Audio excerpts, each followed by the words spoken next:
everything that's in between. You fill my soul with all the things that warm me up and make me sing. The epitome of truth, light shining bright through you. And I drink that energy like wine.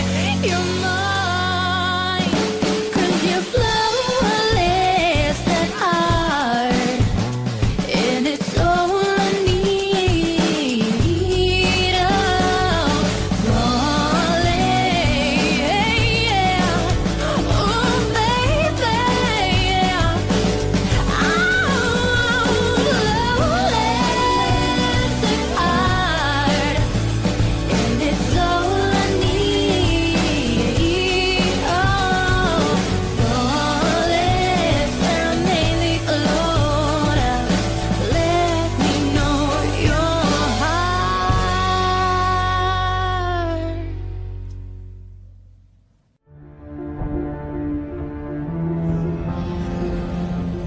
Внимание, капитан.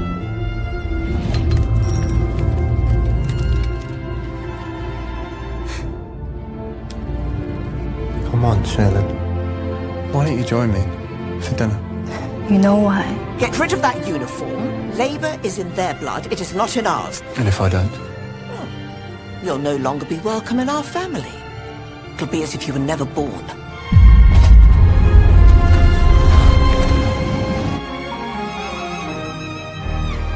Двигатель Кеплера вышел из строя. We've got to move.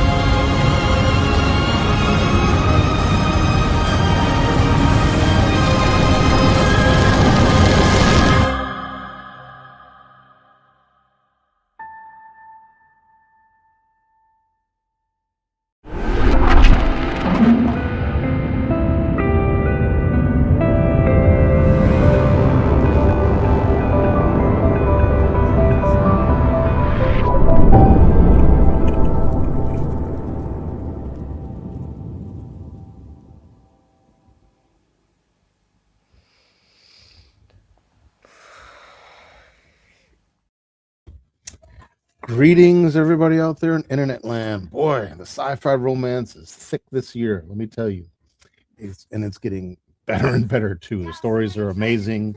These are really cool stories between human beings, humans and aliens, and even humans and androids. And what can you say? We keep it going, right? So we love it. We have a great time. Wonderful films, and this is another deep dive episode, and we'll be speaking with a filmmaker. She's got this awesome film. Her name is Eren Gulfidan. I hope that was correct. I hope I didn't mess that up. But her film is Dorian, and Dorian is a film about a middle-aged man afflicted with a sensation of floating, and they seek curative powers of a mysterious alien healer.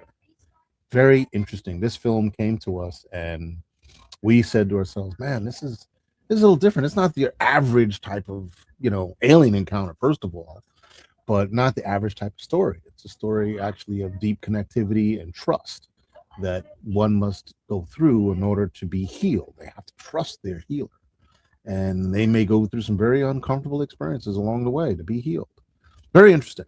So with all that said, we are going to bring on board Miss Eren. Hey, Hey, how are you? I'm good. How are you?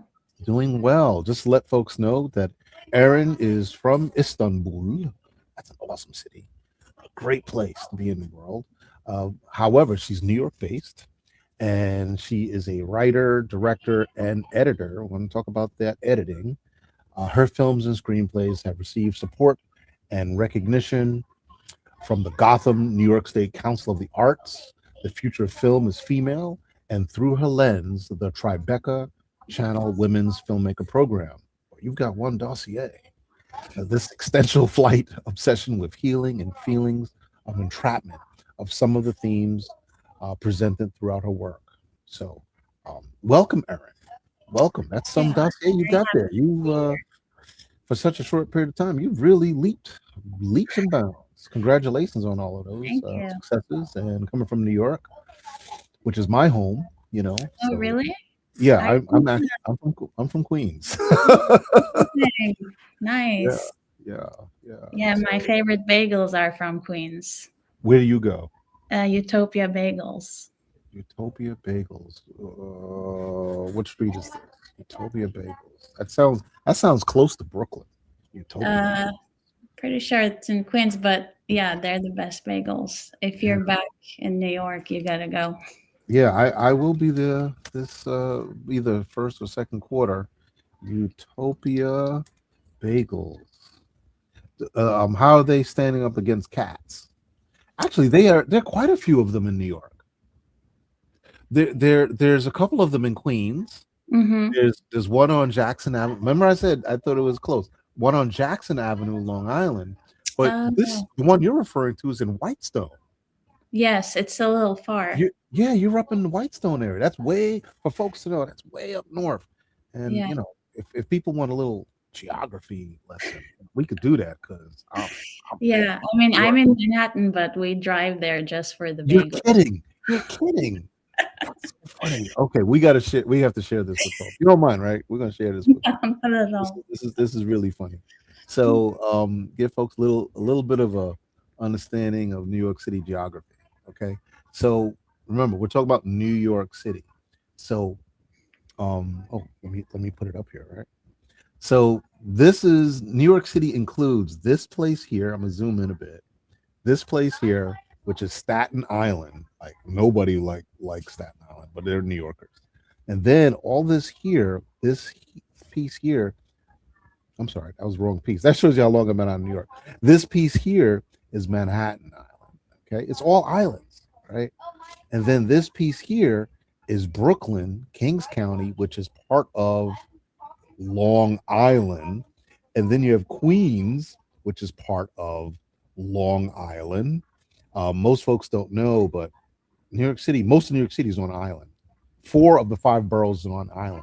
And then you have the boogie down Bronx. And this part of the Bronx is the only part of New York that's actually on the physical continent of, the physical, inland part of New York, even though it's a peninsula. It's a peninsula. Most folks don't know that the Bronx, Yonkers, up into White Plains, that's part of a peninsula because you have the Hudson River on one side and you have New York Sound on the other. New York Sound going into Connecticut and then up to upstate New York. And on this side here is New Jersey, and this part is New York. Okay. So it's a very interesting place. And the portion that Eren is talking about is the northern part of Queens, very, very northern part of Queens, which is in an area called Whitestone. It's near Whitestone, it's Bay Terrace. But this is a unique part of Queens, which looks very different from this side of Queens. And what's so special about it is that it has two very large, very, very large bridges. Two very large bridges. One is called the Frog's Neck Bridge into the Bronx, and then the Whitestone Bridge into Bronx. Then shortly this way is the what is this thing called here? They changed the name of this thing. I can't remember it, but it was called the Frog. It was called something else, but it's another bridge. Pardon me, it's a bridge into Manhattan. So if you're living in Manhattan, you come across this maze of roads, which this is Manhattan here, this is the Bronx here, and this is crossing Randall's Island into Queens. You see how complicated this is, folks? You see how complicated it is? So you live in Manhattan, and I would live in this part of Manhattan. We call Harlem. Yeah. Okay. Okay. There's some good eating up here. Yeah. There's some really and affordable. Yes. Very important, especially Yes. these days. Yes. So thanks for sharing that with us. That's awesome. I think New York City is an outstanding place in the world to make film anyway. Mhm. And it's real special. Speaking of your film Dorian, where was Dorian shot? Well, before we even get to that, because I don't want to take away from you. Before we No. get to that, tell us a little bit more about you, how you ended up, going to school Mhm. And you went to school. And what school did you go to in New York? What Uh, film school?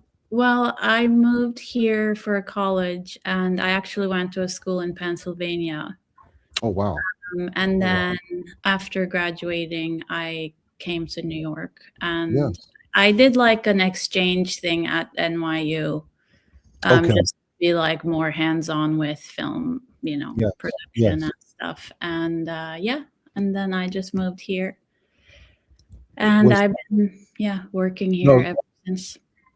when you were at NYU, were you in Tisch? Yeah, Okay. yeah. We know the Tisch people. Very, Yeah, very good. but I Very didn't go there like for the full 4 years, so, sure. Sure. but yeah, even like the little bit was like very definitely like super hands-on, and I learned a lot and like made good friends, so. That's awesome. No, that's how you do it. And I would recommend to also listen to the previous deep dive. The previous Mm, deep dive was filmmaker Miguel De Campo and his colleague Sesta, and they put together a really nice story. And they met at film school, and mhm. they've been collaborating ever since. Oh, wow. Yeah, Very, very, very powerful because you have people who are somewhat like-minded, yeah, but you share resources for a similar goal, mhm. Yeah, and I think a that's a lot of great way. friendships, like, last a lifetime, Yeah, it's a great way to produce content. Yeah, and, like, filmmaking is hard as it is, and you need good collaborators, like people you can trust, and who like trust your vision and you trust them. And I think, it's the sooner you create that team for yourself, the better, like, the easier it gets. Yes, yes, yes, yes. So how long have you been working on this project, Dorian? And Yeah, what inspired you to what other than of course I mentioned some of that already. yeah. How a lot of your experiences come from existential flight and obsession with healing. What created those feelings? Well, yeah, like going back to your first question, this did take a long time. Like well, initially it was an entirely different script, and then Mhm. like budget wise, it was too ambitious, and I decided to rewrite the whole story, and then that story became Dorian.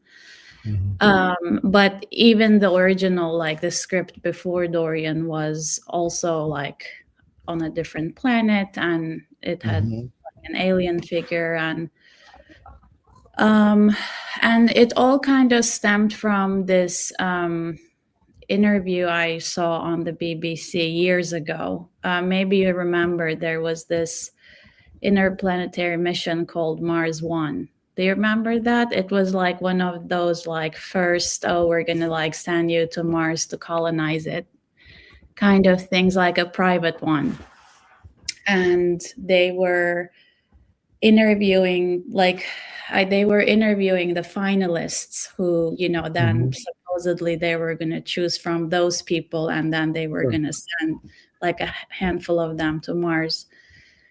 And yeah, so like I was watching those interviews, and a lot of they were asking like, why do you want to go to Mars, like just like about these people's lives. And a lot of them were saying how, they don't really feel any connection to anyone on Earth, and like they don't feel love, or, they don't feel like they have anything they'll regret leaving behind, like all these things. Yes, I think I vaguely remember this. And This I was was this was a few years ago. It was about 10 years ago. exactly, no, Yeah. it's totally like maybe 8, 9. Yeah, you're right. And yeah, and then I was kind of like, wow, that's really dark. Like it's really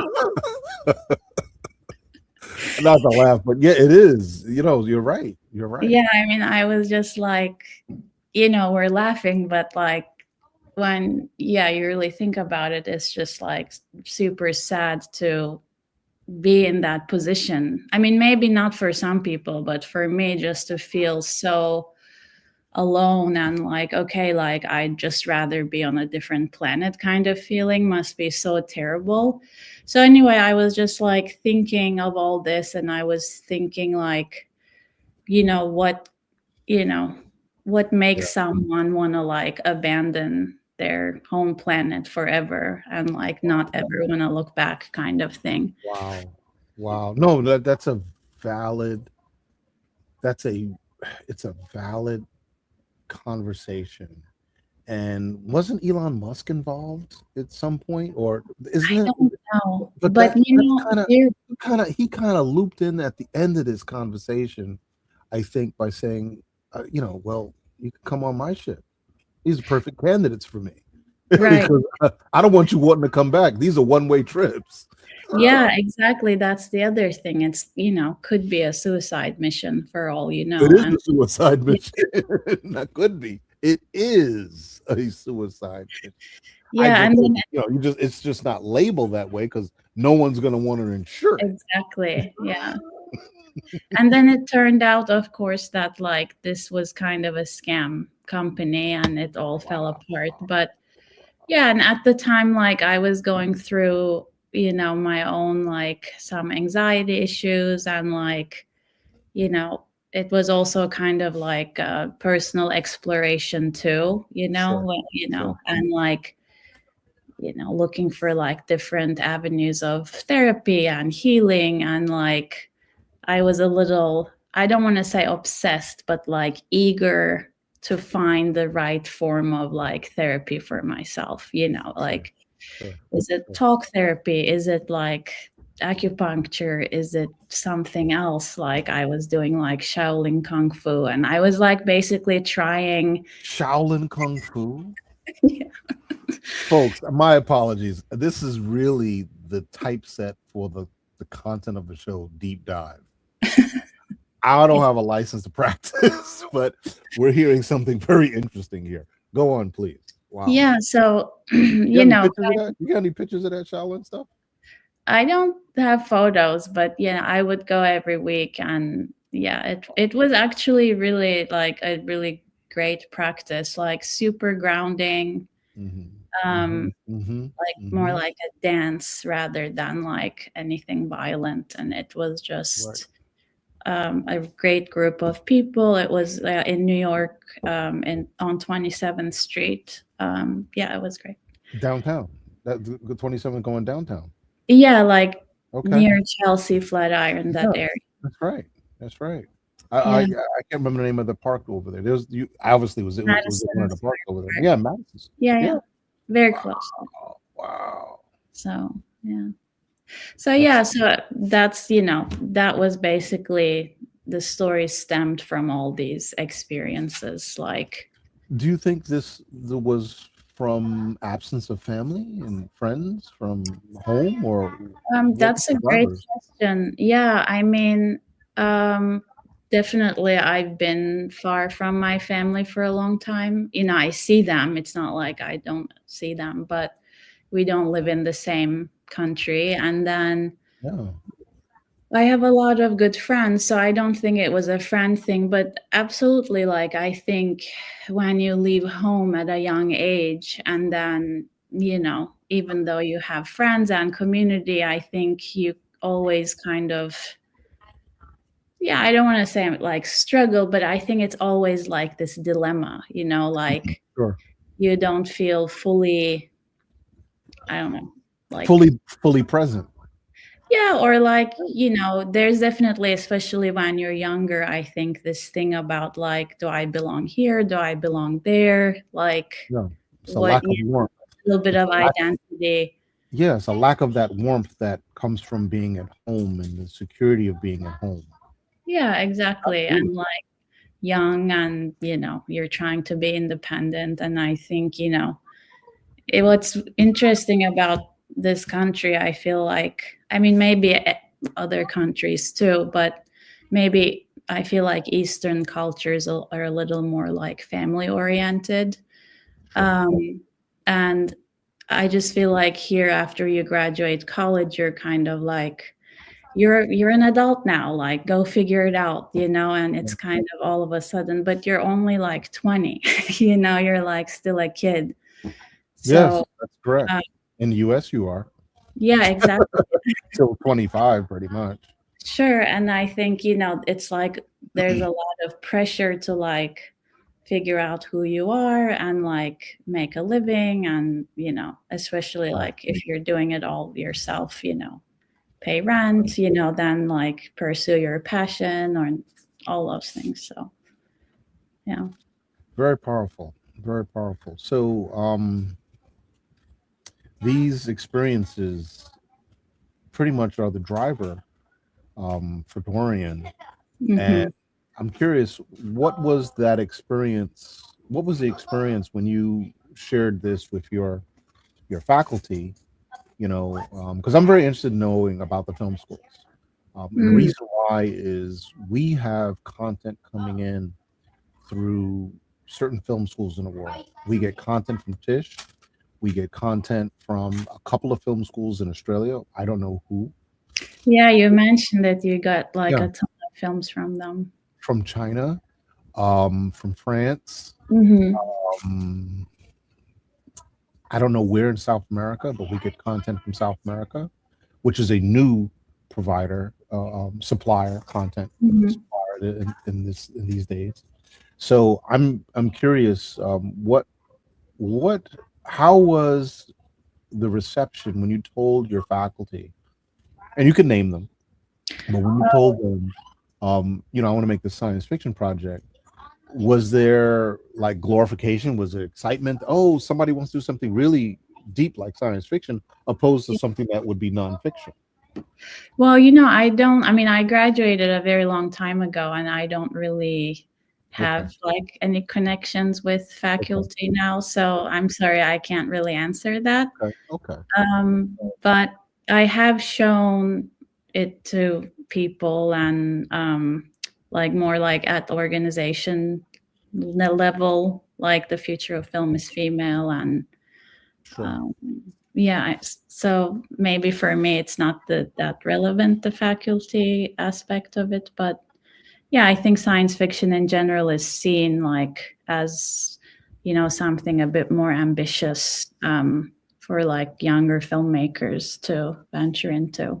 Hmm, hmm. Well, I'm gonna have my opinions on this.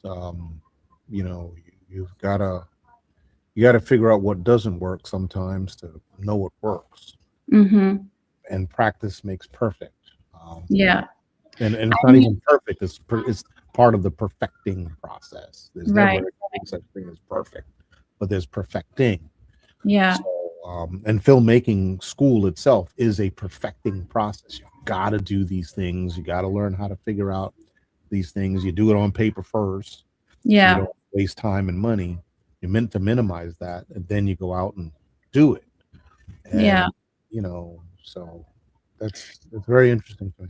Yeah, I mean, the only thing, like like I didn't go to film school full time, and I just feel like they're so expensive, and for me, like I would say like just you're better off learning on the job, but of course, if you have the opportunity to go to film school, I think that's great, and you probably make great connections and I feel like connections are everything in this industry, and Yeah, that's a yeah, big part of it. But if you can't go to film school, you kind of create your own film school that's um, right. That's side of right. it. You create your own community, and that's like equally valuable. It just might Right. be harder, because you Yeah, don't get it handed to you, yeah. basically. You gotta figure it out. You gotta figure it out. It could take longer. You could crash and burn a few times. Yeah. Um, yeah, definitely, definitely. So Aaron, tell me, how has Dorian been received in the festival world? Have you attended? Of course, the ones in New York you probably attended, but are you attending these festivals, and how is the reception being with the viewers and other programmers?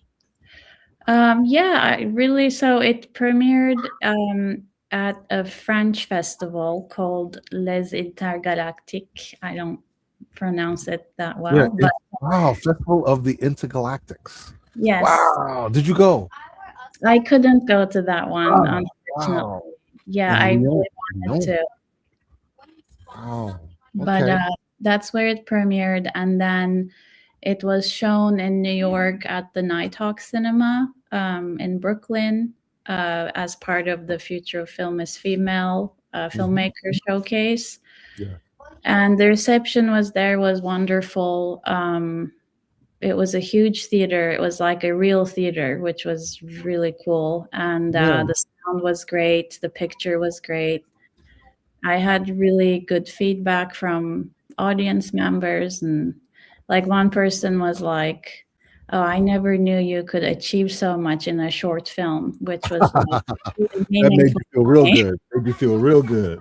super, super like Yeah. gratifying to hear those things. And someone was like, "Oh, I don't take this the wrong way, but it kind of felt like a Hollywood movie." And I was like, "Really?" I was like, "I These are like won't the take best that." things to be told. That's the best thing to hear. Yeah, I was It's like like, "Trust me, I won't take it the wrong way." No, it's like, yeah. But I and have but I have to ask you, Aaron, though. Hey, I gotta stop you here. I gotta stop you, okay? okay. You don't have a trailer, but you're an editor, and the film's longer than 17 minutes. It's longer than 17 minutes. How is this possible? It doesn't have a trailer. You're an Yeah, editor. yeah, I know. I'm gonna make a trailer. It's just like it's still like the early stages, I feel like, of the festival circuit. And It's almost a well, year. I know. I You just go, no one did. You know what? I think it's because like no one asks for a trailer. really? So then Okay. I like didn't make one. But it's funny because I actually been meaning to make one, and like there's like this specific song I wanted to use in the trailer, and I reached out to the company who holds the rights to it, and they're in I think they're in Russia. So anyway, it's like complicated. I don't have to use that song, but I wanted to, and it's just been like going on for a few months. So It could be a long process for that too. That's true. That's but true. you're right. I definitely need a trailer. And So what is your your preferred tool for editing your film? I just use Premiere. Okay. Okay. Yeah. Good. Good. So Yeah. you use primarily Adobe products Mhm. in the production. And Yeah. what type of camera was it? It was an Alexa Mini. Okay. Awesome. Mhm. Awesome. Awesome. I'm going to. I actually have something here for you. Okay. Look at that. I got your pitch deck here. Oh, wow. Great. I guess people actually see those things. That's great. Oh yeah, we do. And it's true. Not all festivals make. Put it this way. I can't speak for all festivals. I can't speak for even some festivals, but it's not the regular procedure for everyone to see it Yeah. because if it's on Film Free, it has to be, it has to go through another level of access. Mm-hmm. So there's an access level to watch films, and Yeah. that's it. You can't see anything else except the film, the name of the film. And then there's an access level to get all the little pieces of content about the film, the filmmaker. Those are shared separately. Okay. So they may not offer that information, to the viewer, but Yeah. for me, I'm the director of the festival. I watch all So, of your films. yeah. I watch Because you wonder, everybody. yeah, filmmaker, you're like, okay, I'm putting all this stuff up here. Is anyone actually seeing it? But I guess you do. It's Yeah. great. So we know we read your bio, we look at your photos, the director's statement. What's most important in this section for us are credits. We want to know who else is in the film, who else helped you make Oh, that film. You didn't do it absolutely. yourself, and there are a Yeah. lot of filmmakers that don't do that. They don't even put the credits of the people who are in the film sometimes. Oh, wow. Yeah, no, I mean, it's huge. I mean, It, the people are the film, like you can't. yeah, that's right. In order for your film to be considered at MiSciFi, it has to have credits. Yeah. If it doesn't have credits, we may not accept the film. Oh yeah, no, that's crazy. I've never even They'll, heard. yeah, they'll receive a demand letter on it. Yeah, Oh, you have quite a few people here. Quite yeah, a a few people lot in of visual people effects. worked on it. Okay, fantastic, fantastic. Yep. Specifications. Okay. The awards. Extra Sci-Fi Festival in Verona, Italy. Yes, Did you send that one? no. I'm gonna go to that one actually. That's in Okay, March. that's in March. Okay, I see it. Yeah. How about that? Awesome. What are some other festivals have you subscribed to? Have you sent your film to? You submitted? Um, I have a long list. I can tell you if you give me a moment. Wow. Okay. I won't name all of them, but I'll name some like relevant ones. So London Sci-Fi, I'm waiting to hear from. Mhm. Madrid Sci-Fi, Excellent. um, Fantastic Film Festival Australia, Mm-hmm. um, Science Fiction and Fantasy Short Film Festival in Seattle. Oh, that's a good one. Yeah, I heard it. It looks really cool. And then I have Outer Rim. I Oh, have that's a good one too. Yeah. Berlin Sci-Fi. So like a Um, lot of very sci-fi good. films. And then I have like CineQuest I'm waiting to hear from, but Yeah. like I don't know if That's in that's Provo, right? In Provo, Utah. that's FilmQuest. CineQuest Okay, I get is the names mixed up. yeah, they're very similar sounding.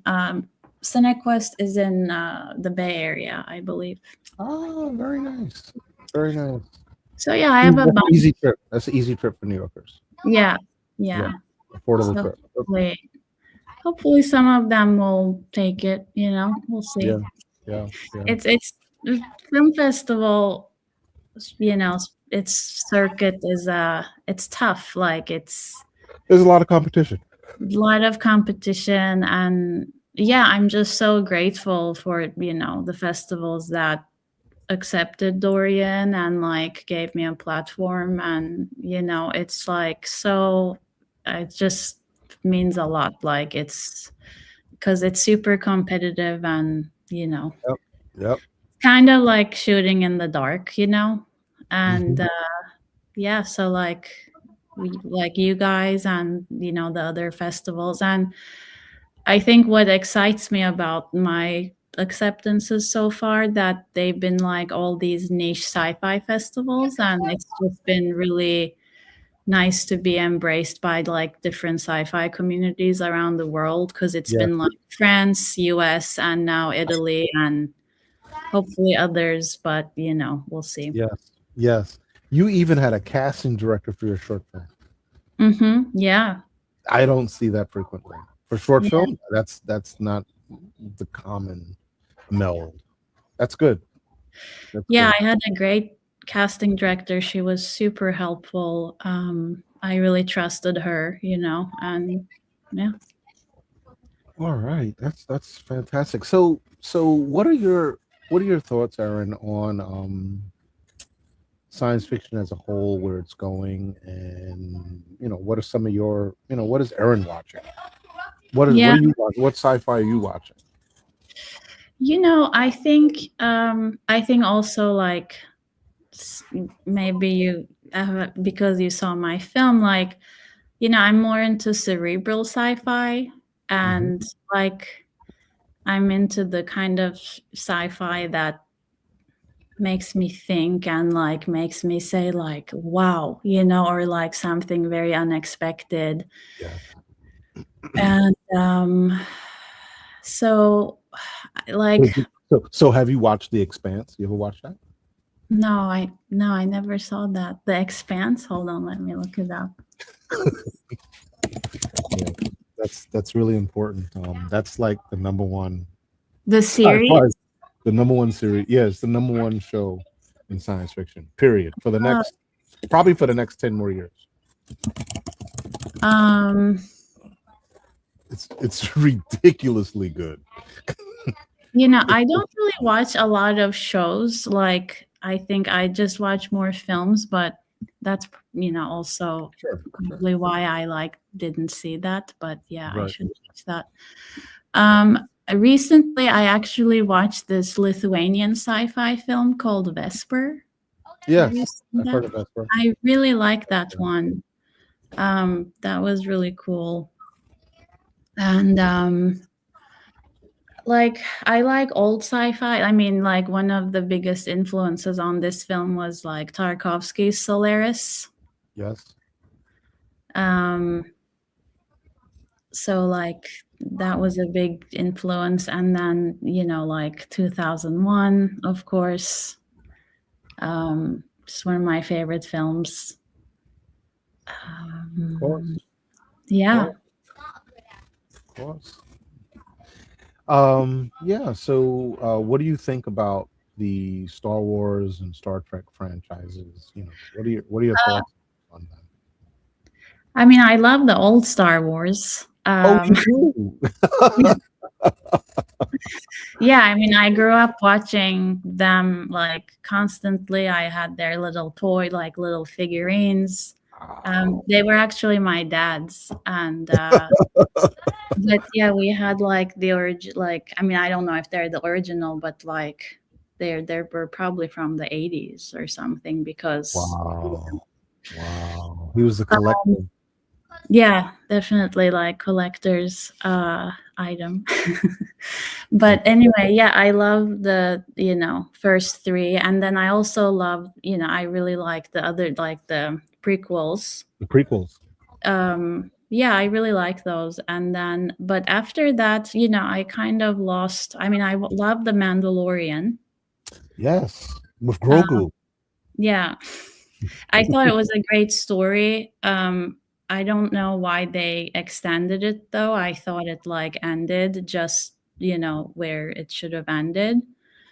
But I don't know. Like the problem with the Star Wars franchise is like I think Liam Neeson said this, like it just lost its mystery. Like they just, like I think he said that in a panel or something. Like Wow. they Bold just statement. yeah, I mean they just like does every character need a show? It's just they did. Oh, I mean, the acolyte killed off all of their spin-off characters in like 15 minutes. yeah, They wiped out $300 million worth of content yeah. when the bad person killed everybody. I think it's just too big, like too big, and I don't know, maybe I'm into like a smaller like I'm not really like a big franchise person, Right. so Right. yeah. Okay. All right. So these are very interesting topics here. Very interesting responses. So what's next with Dorian? Since we don't have a trailer, what's next? Oh, I'm sorry. I wish I knew. I would have made a trailer like just for this. You can and show it during the virtual. You could do that. Oh, that's true. Then I'll definitely make one before the virtual, which is on February 7th, right? The virtual, I think that sounds about right. From the 7th to the 16th. Yeah. This is a cut from the film. Yes. Wow. Where's that? That's all made up. I mean, that's was built in Unreal Engine. That's your imagination. Okay, great. Yeah. Yeah, the VFX took, a very, very long time. It took a couple years. Where is this taken? Where was this shot? So that's the building is real. It's in Mount Kisco, little upstate New York. It's a church. Very good. It's a brutalist church. Brutalist church. Okay. Which, and the background is composited. But yeah, the background is fake. Impressive. But like the foreground, I mean, this place, when I saw it, I was like I can't believe this exists on Earth. Like, just So I mean, it's mysterious looking. incredible. Yeah. It's like a set. So Yeah, we got really album. lucky. And I think I found it on Pinterest or something. Like, just I don't know.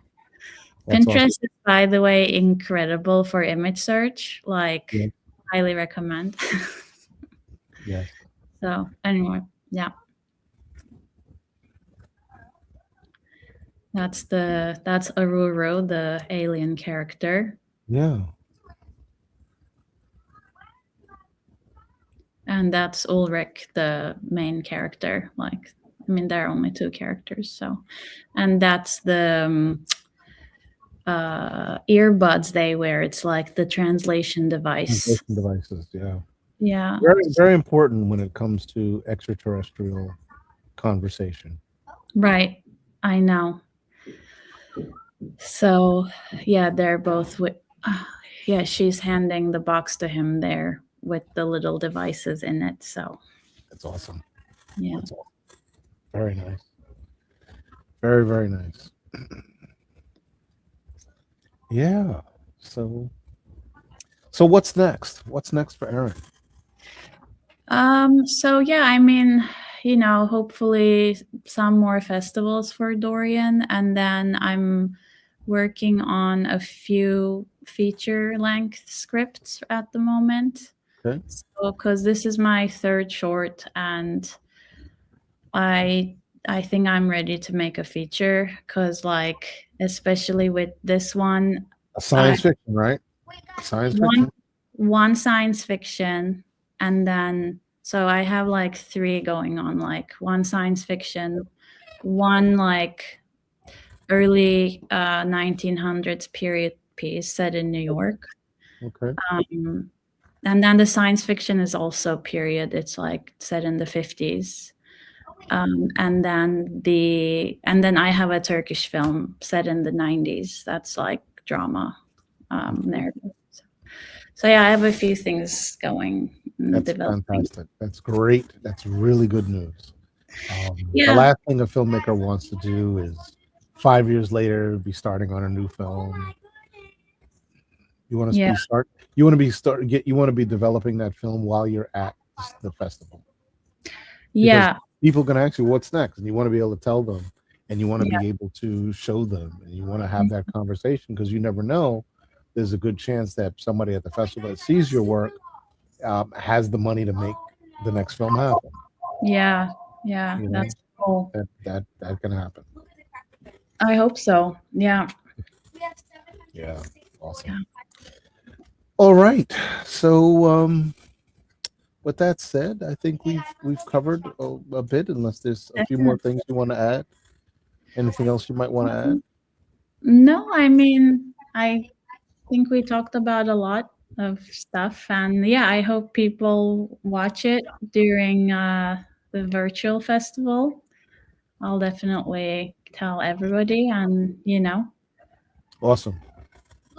I'm all right, looking forward to it, and thank you so much. Yeah, I really appreciate You're talking welcome. about the film and giving me the platform. So you're welcome. This. Awesome. Good job. That's funny. Yeah. Okay. We're happy to have you, and we look forward to hearing more from you later on. And hope you can still join us when we have our big parties. Oh yeah, I'd love to. We will have some more virtual. We will have at least a virtual party or two. Okay. We got something coming on later tonight, but there's going to be more as we, especially going through the virtual festival. Okay. All right. That's it. Okay. Thanks, Bye, Troy. Phil. Thanks so much. You. Bye. Bye. See you. See you.